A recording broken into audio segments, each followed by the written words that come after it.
Without a doubt, the inspiration for the house came from the garden. The garden was immediately something that shouted for a house to be built crossing the stream.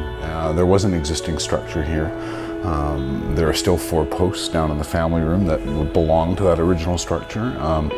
The inspiration for the house was, from start to finish, how to experience the zen of this old Japanese garden that was built in 1905 while you were inside the house. So we wanted to create a seamless division between the interior and exterior spaces.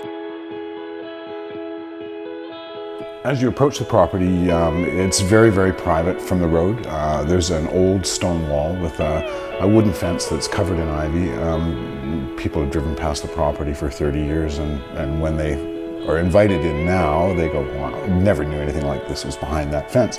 The house is totally discreet and hidden.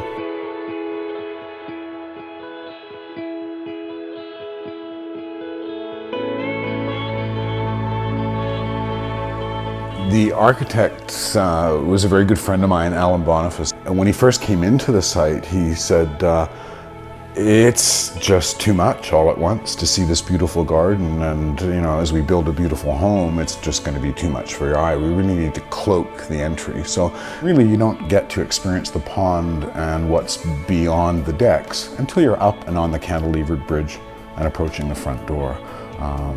And then you see you get to enjoy the surprise of the island in the pond and the vastness of the ravine and all its beauty.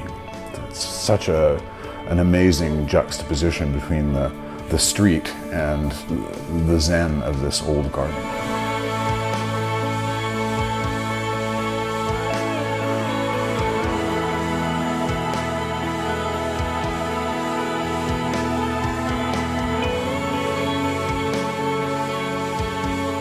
Fabulous place to entertain. Everything opens up onto the Ipe decks. The house itself is about 2,900 square feet.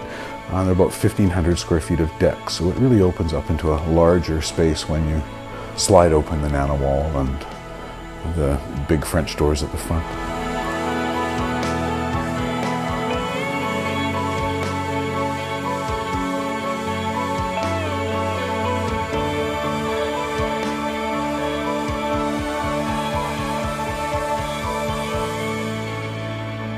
The house is just really a jewel box of beautiful things. It was designed as a piece of art, not just a home.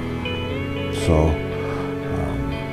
I love it here. I think it's a fabulous spot to be. And whoever ends up living here is going to be one very lucky person.